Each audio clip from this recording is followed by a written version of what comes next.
Hello and welcome back. I am Jimly and today we are going to discuss 15 literary devices used in poems. We will see here 15 names of the literary devices, its definitions and examples. So let's get started. So before I start my session today, let me brief you what are literary devices. These are special kind of things that poet uses in his poem. Things like rhymes, rhythms. He uses words which create different effects and these effects bring some feelings in the poem. So in this video, I have listed 15 poetic devices and its definitions along with examples. From school level and examination point of view, I have listed these poetic devices in this video. So let's see. Okay students, let us first discuss about personification. Personification is a device in which a thing, it can be an idea or an animal, is given human attributes. The non-human objects are portrayed in such a way that we feel they have the ability to act like human beings. For example, when we say that the sky weeps, we are giving the sky the ability to cry, which is a human quality. This we can say that the sky has been personified in this sentence. Let me show you few more examples of personification.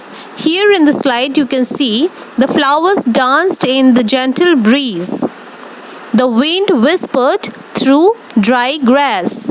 The flowers and the wind, here they are non-human things, but it has been personified as human being. I hope this is clear to you. Here the next device is metaphor. Indirect comparison by highlighting a particular quality of two things. See the phrase here, my brother, the black sheep, is the black sheep of the family. Because he is neither a sheep nor his brother is black. However, we can use this comparison to describe an association of a black sheep along with that person. A black sheep is an unusual animal which typically stays away from the herd, and the person being compared here is with the black sheep because both are having the same characteristics. I hope now you are clear with the metaphor. Moving on, let's see the next device, simile. It makes a comparison showing similarities between two different things. Unlike a metaphor, a simile draws resemblance. It shows the similarity with the help of the words like or as. We can find simile examples in our daily speech. You can see here the line, one example I have given. John is as slow as snail. Now John is compared, his pace is compared with the snail's pace. Now how it's like John's movement is being compared with the snail's pace. Okay, so this is what simile is. Next, let us see alliteration. It is the repetition of a consonant sound at the start of two or more consecutive words. Let's see one example from your syllabus. A poem I have taken from class 10th syllabus, A Tiger in the Zoo. See these lines, but he is locked in a concrete cell, his strength behind bars. Now these two words concrete cell are starting with the consonant sound. So these two words can be said as the alliteration. Again same thing, like it has been repeated with the consonant sound behind bars, so this can be also taken as alliteration. Now I hope this is clear to you. Let us move ahead to the next device. Our next device is assonance. When two or more words close to one another repeat the same vowel sound but start with different consonant sounds. See this line as an example. Men sell the wedding bells. Men sell wedding bells. Now again E has been, the vowel sound has been repeated. Man sell wedding bells. So this is assonance. Again from class 9 poem, The Duck and the Kangaroo, these two lines I have taken. Good gracious, how you hop over the fields and the water too. Here O sound, the vowel sound O has been repeated. So again this is assonance. Our next device is consonance. Consonance is a literary device in which a consonant sound is repeated in words that are in close proximity. The repeated sound can appear anywhere in the words. The difference between consonance and assonance is consonance is the repetition of consonant sounds in nearby words, whereas assonance is the repetition of vowel sounds. Consonance and assonance are related yet opposite poetic devices. As I said, consonance refers to the repetition of consonant sound, whereas assonance means the repetition of the vowel sound. See here, students, I have mentioned one special case of consonance, that is sibilance. Sibilance is the repetition of consonant sound but only of sibilant consonant, that is S. Sh and Z. Common example is the tongue twister. She sells seashells by the seashore. So this is one example for sibilance. Students, see the next one, enjambment. In poetry, it means moving over from one time to another without a punctuation mark. When the same sentence follows into two or more lines, that is called enjambment. Here I have given one example again from the poem Tiger in the Zoo. He should be lurking in shadow, sliding through long grass near the water hole where the plump deer pass. So from the line sliding through till deer pass is enjambment, as it has not used any punctuations in the line. Here line continues to next line without any punctuation marks. Okay, so this is enjambment. Our next device is allusion. We use an allusion to state a circumstance or object in order to represent a given idea. See here one example. He is the Abraham Lincoln of our campaign. Here I have taken one sentence. So, Abraham Lincoln is known for his great leadership skills, right? This fact is used in this statement to show that particular person is acting like Abraham Lincoln, his leadership quality. So this is allusion. Now let us see the next device, anaphora. It is a repeating a specific word or phrase at the beginning of a line or passage. Poets use anaphora as a form of persuasion, as a method to emphasize a specific idea, or as an artistic element. See here one example I have given.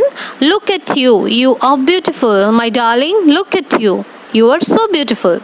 Now in the two consecutive lines, look at you, look at you, these two lines have been repeated.